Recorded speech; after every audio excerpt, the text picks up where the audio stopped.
नमस्कार, मैं डॉक्टर उषा रानी DK college Umrao से। छंद के श्रृंखला में मैंने कई छंद बताए। सबसे पहले वार्णिक छंदों की क्रिया चली, उसके बाद पादाकुलक छंद आए। आज मैं जिस कक्षा के लिए मुखातिब हूँ वह है मात्रिक समछंद। यह अत्यंत ही प्रचलित है, जिसका वर्णन मैं यहाँ करने जा रहे हैं। यह हिंदी का सर्वाधिक प्रसिद्ध तथा प्रसिद्ध छंद है। इसके प्रत्येक चरण में 16 मात्राएं होती हैं और अंतिम 4 मात्राएं निम्नांकित लघु गुरु योजनाओं में से किसी भी क्रम में हो सकती है। पाठक थोड़े से विभ्रम से चौपाई और चौपाई में अंतर करना भूल जाते हैं। यहाँ मात्रा के अंतर से ही चौपाई चौपाई हो जाती है और चौपाई चौपाई हो जाती है। ध्यान दें, चौपाई में 15 मात्राएं होती हैं और अंत में लघु होता है, लेकिन चौपाई में इसके लक्षण, नियम और विवेचन पर जब हम ध्यान देते हैं तो 16 मात्राएं हैं, किंतु इसमें चौकल का नियम स्थापित नहीं होता। पूर्व की कक्षा में जो पादाकुलक छंद के रूप में था उसमें 16 मात्राएं थी और चौकल का विधान था, लेकिन यहाँ 16 मात्राओं के होने के बावजूद भी चौकल का नियम स्थापित नहीं होता। इसमें केवल लय के प्रवाह की बाध्यता है। अंत में लघु का प्रयोग निषिद्ध है, क्योंकि यदि लघु होगा तो वह चौपाई नहीं चौपाई हो जाएगी। गोस्वामी तुलसीदास कृत रामचरितमानस में यह बहुलता में प्रयुक्त है। अतएव यह हिंदी में अत्यंत ही प्रसिद्ध छंद माना जाता है। यहाँ एक उदाहरण जो रामचरितमानस से उद्धृत है मैं करना चाहूंगी।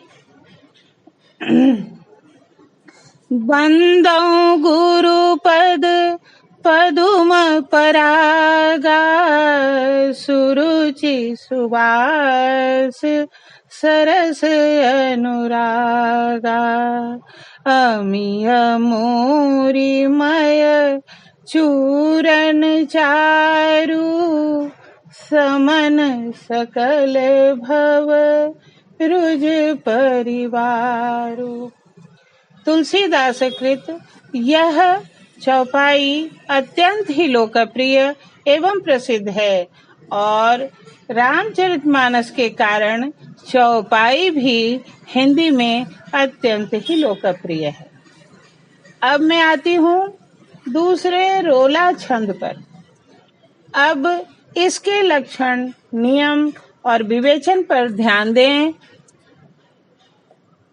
यह भी मात्रिक समछंद है और इसमें 24 मात्राएं होती हैं, जहां 13 और 11 पर यति और अंत में 2 गुरु या 2 लघु की संयोजना होती है। मैथिली शरण गुप्त की रचना में रोला के अच्छे उदाहरण देखने को मिलते हैं। द्रष्टव्य है एक उदाहरण उनकी ही रचना से जो अत्यंत ही प्रसिद्ध है। शायद आप सभी ने इसे पढ़ा भी होगा, लेकिन यह रोला है, यह संभवतः सभी को ज्ञात नहीं होगा। तो आइए देखते हैं इसके उदाहरण को।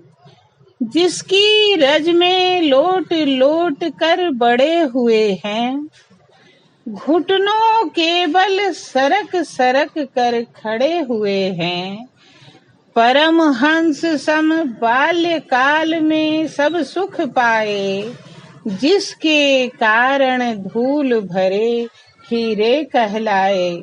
यह मैथिली शरण गुप्त की रचना है और उन्होंने मातृभूमि के प्रति प्रेम को दर्शाने में कोई कसर शायद छोड़ी ही नहीं, क्योंकि वह काल ही ऐसा था। आज भी मातृभूमि के प्रति प्रेम दर्शाना हर भारतीयों का परम कर्तव्य है और उस लिहाज से भी यह दृष्टांत अत्यंत ही समीचीन एवं समयानुकूल है।